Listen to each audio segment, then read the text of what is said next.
Est-ce que vous connaissez vraiment toutes les règles du foot? Bon ok, vous faites les shows quand votre meuf vous demande de lui expliquer la règle du hors-jeu. Mais en vrai, je vous parie que vous ne connaissez pas toutes les règles du football. Vous voulez des preuves? Ok. Je vais vous montrer 5 règles que vous connaissez pas sur le foot. Et si tu les connaissais vraiment pas, fais pas le gamin, abonne-toi. C'est parti. Numéro 1, le penalty retouché. Imaginons Ronaldo s'apprête à tirer un penalty. Il souffle un bon coup, il s'élance, il lâche une énorme mine et là, il explose la barre et le ballon revient pile sur sa tête. Et il met le ballon au fond des filets pendant que le gardien est à terre. Il célèbre, tranquille, su, tout ça, mais non.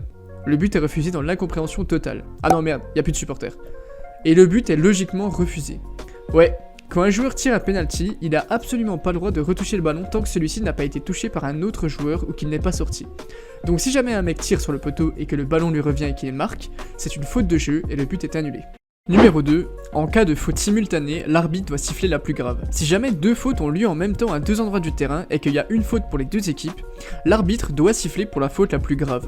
Donc théoriquement, et évidemment c'est seulement théorique, en vrai ça se passera pas comme ça, si jamais un joueur se prend un tacle assassin, vraiment le boucher du district qui te fonce dessus en plein dans les genoux et qui t'explose les deux rotules, mais qu'en même temps il y a un mec de ton équipe qui met un gros coup de couteau à un adversaire, déjà arrête le foot, ou change d'équipe mec, c'est pas censé être si dangereux, et ben l'arbitre estimera que le coup de couteau est la faute la plus grave et il sifflera uniquement celle-là. Donc toi t'as plus qu'à ravaler ton seum et tes genoux pendant que tu te fais porter en dehors du terrain par l'arbitre de touche complètement bourré un dimanche matin.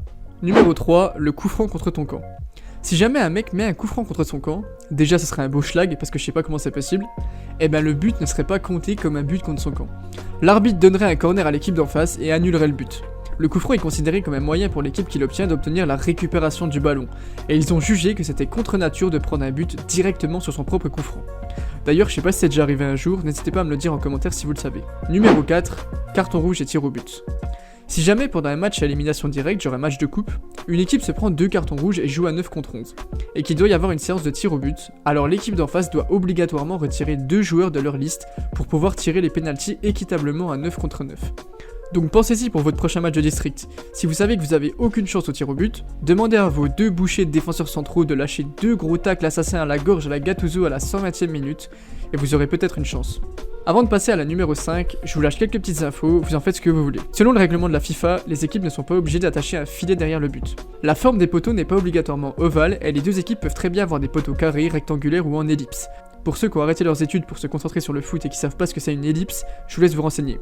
En vrai, je sais pas non plus. Si jamais quelqu'un rentre sur le terrain, genre un supporter, c'est normalement le rôle de l'arbitre d'intercepter les intrus pour garantir la sécurité des joueurs. Bon, déjà, tous les arbitres s'en branlent. Numéro 6, la distance d'un terrain de foot. Les distances d'un terrain doivent être comprises entre 90 et 120 mètres de longueur et 45 à 90 mètres de largeur. C'est pour ça que vous avez l'impression que le Camp Nou est hyper grand par exemple. C'est parce qu'il l'est vraiment puisqu'il est au maximum de la taille autorisée. En même temps, les longues distances c'est pas un problème quand c'est Messi qui distribue les passes. Et on comprend vite pourquoi le stade d'Amiens par exemple, le stade de la Licorne, déjà c'est quoi ce nom de merde, est beaucoup plus petit. C'est aussi un peu mieux d'avoir un terrain de 90 mètres de longueur quand t'as pas beaucoup de supporters et ça fait un peu moins vide.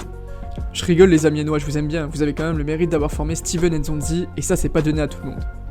C'est la fin de la vidéo sur les règles un peu inconnues dans le foot, j'espère que ça t'a plu et que ça t'aura appris un truc. C'était le Frisson FC, à bientôt.